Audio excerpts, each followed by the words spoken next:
Summer is finally here. Things hotting up as we head through the week, and we could get to a heat wave.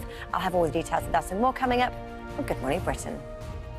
Yeah, but meteorologically... Easy for you to say, Susanna. No, we've been talking for a while about where is summer, when is it going to arrive, and I would like to say that 10 days ago, I said earmark the weekend just gone. You did. Ta-da! It happened. So are we in a heat wave? What is a heat wave? Let me talk you through it. So to be in a heat wave, you need certain temperatures to be reached for 3 days in a row. So the blue area, Scotland, Northern Ireland, Wales, South West England, you need 25 degrees to be in a heat wave. But all the way down towards London and the home counties, it is 28 degrees. So today, it's the southeast of England, we are set to get to 28, and tomorrow, the next day and the next day. So southeastern areas of England, yes, it does look like we will be in a heat wave as we head through this week. Elsewhere, not quite, but it will be hot or very hot with temperatures 6-7 degrees above average. Some people asking if we have a heat wave warning in force. There are no warnings from the Met Office for how hot it's set to get, but we have a heat health alert, and this is just for England. So we have a yellow level at the moment. It goes yellow, amber, red, and this is basically for health and social care settings to say that very vulnerable people with poor health, very old and very young, could become susceptible to the high temperatures through the next few days. So those who are vulnerable, public health is saying that we will be putting in extra plans to look after those people with the rising temperatures through the next few days. So how hot is it set to get and why? Well, it is down to the jet stream. It always is. It divides the cold that's been with us for a while, but to the warm that's been sitting to our south. The jet stream moves much further north to the UK, and it allows all of this warm air that's been waiting in the wings in the near continent to arrive across our shores. But only really for Monday, Tuesday, Wednesday, Thursday.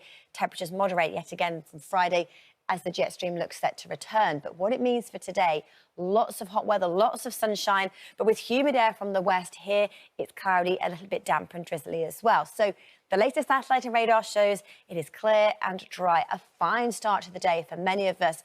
A southwesterly flow does mean for some western and southern coast, perhaps some shallow mist and fog. A weather front close to Scotland could bring some cloud and patchy rain at times to the Western Isles, but for many of us, it is dry, sunny and very warm. Some areas it'll be hot, if not very hot. Top temperatures of 28 degrees in the southeast.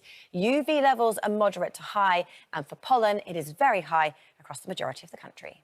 Good morning to you. And the bonus prize at the moment is sunshine and warmth and things finally feeling like summer. For many, it may actually be a little bit too hot later on this week, but here's why. It is down to the jet stream. It divides the cold that's been to our north, actually been with us for a while, and the warm that's been sitting to our south. Now, as the jet stream this week slowly shifts away from the UK, we allow this warm air to move in, and with that, we have climbing temperatures as we head through the next few days. Today, it is set to be hot across the south and east, but with the moisture moving in from the west here, a little damp and drizzly at times.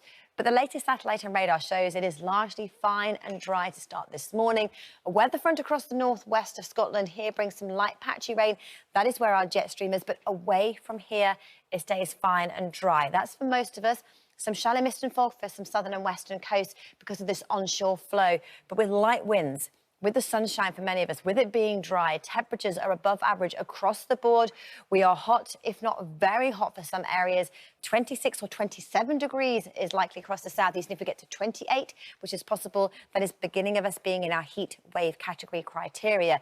Worth bearing in mind, UV levels are high to very high, and pollen levels are also very high across most of the country. So how do things pan out as we head through the next 7 days?